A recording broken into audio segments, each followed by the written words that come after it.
Hi everyone! There are only 2 lessons left, and this is the lesson number 29. And we are going to focus on the grammar, and today's grammar is quite big, so please stay focused and let's start. In the reading part, we are going to talk about Sami people. We have already read a little about them, and now we are going to go a little bit deeper into the history of Sami people and the way they live. So let's read together. The first Sami people arrived in Europe 7,000 years ago. For thousands of years, they traveled across northern Europe. Today, Sami live in the far north of 4 countries: Sweden, Norway, Finland, and Russia. Sami call this area Sapmi, the reindeer herds. Herds, if you remember, this was a group of animals that live and stay and eat together. In the past, the Sami were nomads. What were nomads?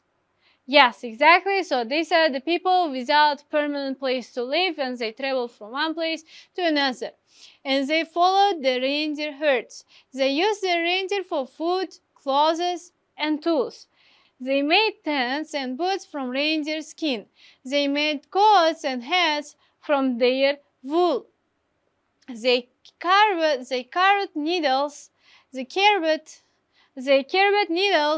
spoons, and knives from their antlers. Antlers, these are branches on the head of reindeer, so as you can see, these are antlers. Later, some Sami people stayed on the coast and became fishermen and farmers, but the reindeer have always been important.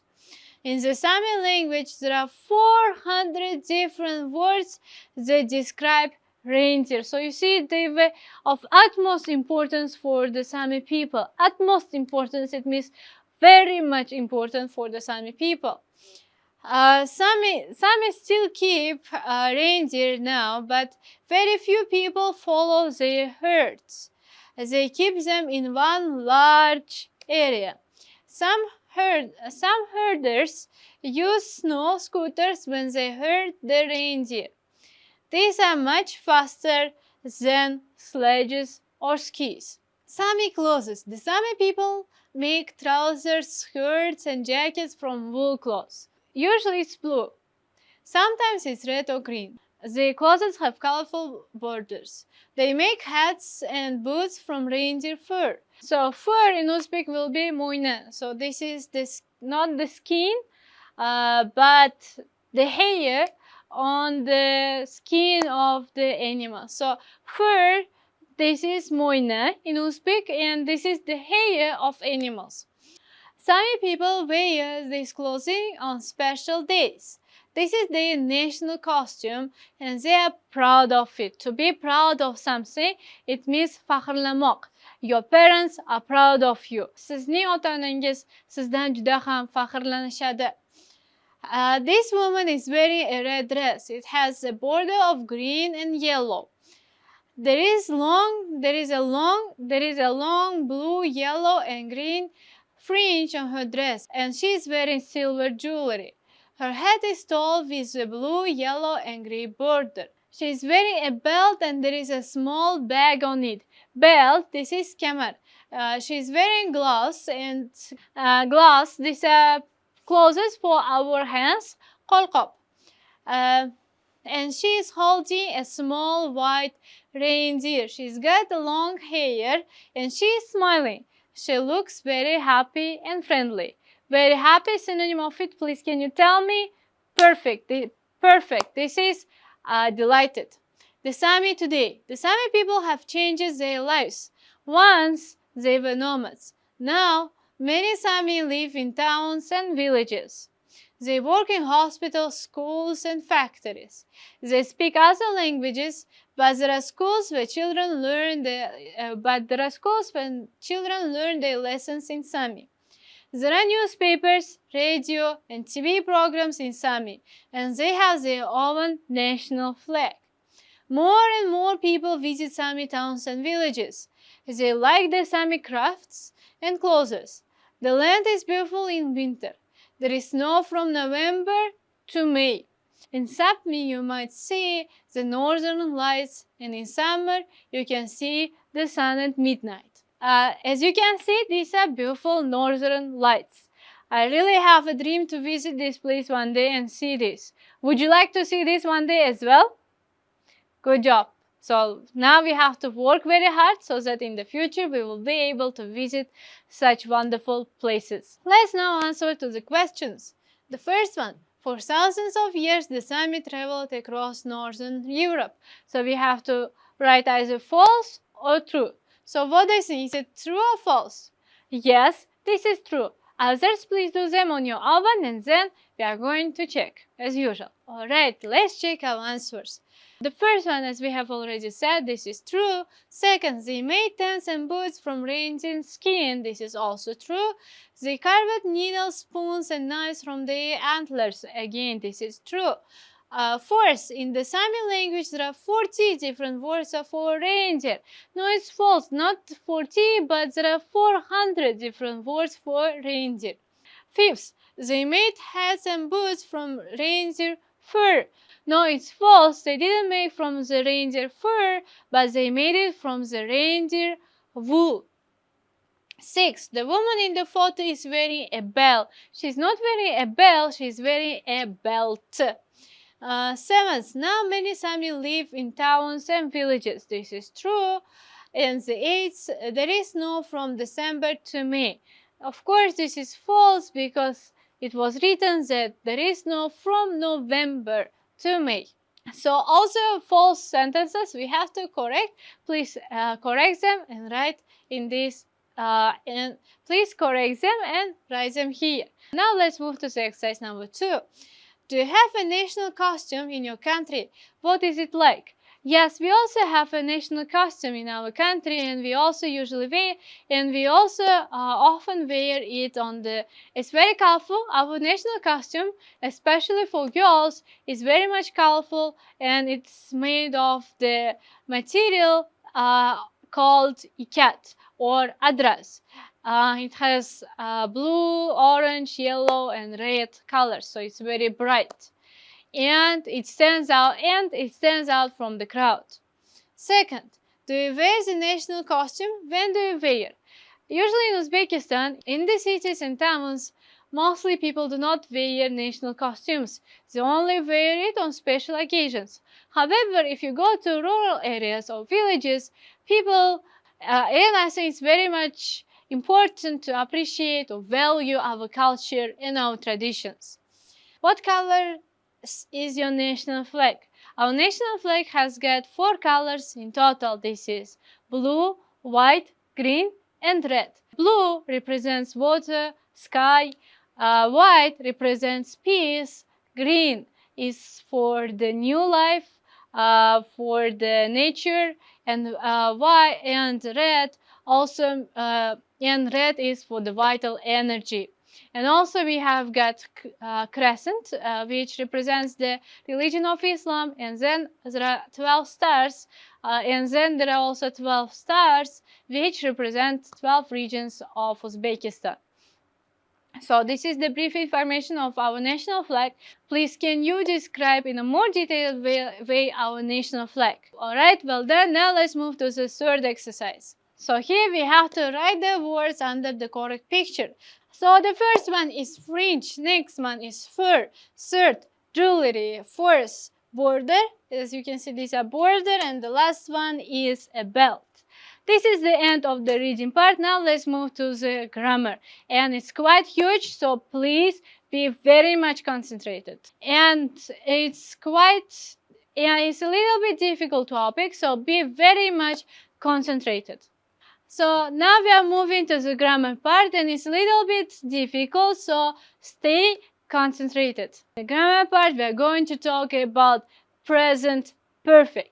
Why I said it's a little bit difficult? Because in Uzbek language and in Russian language we don't have its replication, so it's very much unique in English language, and it has got a very unique usage as well.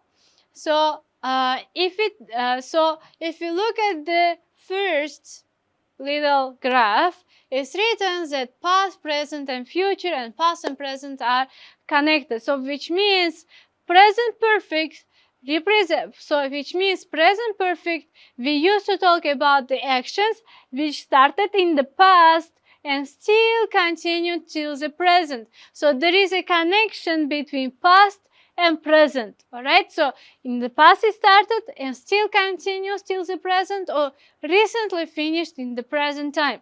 For example, I have known you for more than 2 years. Sizni 2 yildan beri bilaman. It means 2 years ago I met you, I knew you, and still I know you. Or do I forget you? No, I don't forget you. So there is still connection between us. I started to know you in 2 years ago and I still know you. Or I have met my friend today. So men bugun o'rtog'imni uchratdim. It is recently finished action. So when do we exactly use present perfect simple? We use it for recently finished actions. Yaqinda tugagan harakatlar. I've seen her, I've seen her, I've talked to him, I've talked with him, I've changed my clothes, or she has done her homework. So all of them are recently finished actions, and they do not have time. Exact time we don't know. I've talked with him. I've talked to him. So when I talk to him, it doesn't matter. I don't know. So it's not important thing. Or I have met him. So again, we don't know when I met him. It doesn't matter. The most important is the action itself. I have met him. So there is a result that I met him. And also we use for unfinished period of time. So when we have this morning, this year, this month, for example, this month, has it finished? Not yet. That's why I will use present perfect. For example, I have gone to the sports club this month. Shu oyda men sport to'garakaga bordim. So this month is not yet over. That's why we will use present perfect. And also we use present perfect to talk about experience. This is tajriba. For example, I've jumped from parachute. It means I have experience jumping from parachute. Or I've been to Samarkand 3 times. Samarqandda 3 marta bo'lgan edim. Or I've taught English for 5 years. Ingliz tilini 5 yildan beri o'taman. Again, this is experience. The form of present perfect: subject plus have has plus verb ed or third column or second participle. So we will use, for example, speak, spoke, spoken. I've spoken, we will say, because the third column of speak is spoken. Or write, wrote, written. I have written an essay. Men imsho yozdim. Write, wrote, written. The third form of write is written. That's why we will use written. Dance or danced. Here we will just use ed. So negative form is subject plus have not or has not, which and the shorter form of which is hasn't or haven't, plus verb ed, again third column, and the question. So negative will be she hasn't spoken to the manager, and the question form is have has plus subject plus verb ed or third column. Have you spoken to the manager? Please remember, with he, she, it, we have to use only has. So you might have a question: what's the difference between present perfect simple and past simple? Now you might have a question: if we have present perfect simple, why do we really need past simple? Or if we have already past simple, why do we need present perfect simple? So there is a difference between them.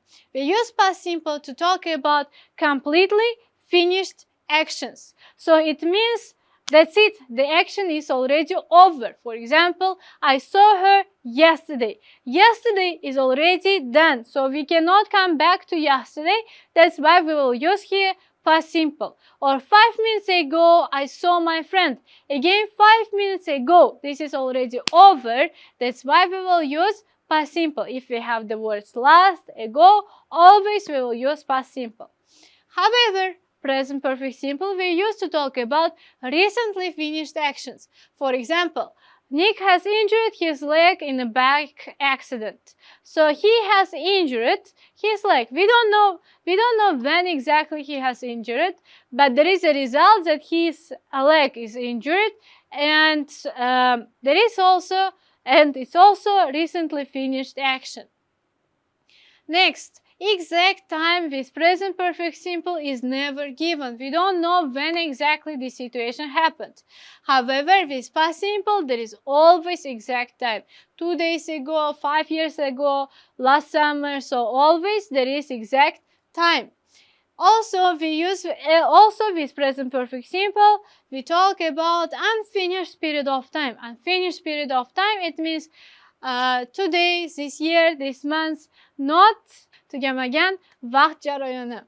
Also, we have keywords with present perfect simple as well. This is for, since, already, just, yet, recently, ever, never, always, and still. With past simple keywords are ago and last. Next, we also use present perfect simple to talk about experience. We said this is tajriba. I have never jumped from parachute. Have you ever seen a giraffe? She has been to Spain 10 times. And please pay attention, we have here before countries and cities with present perfect, we will always use to. But with past simple, we will use in.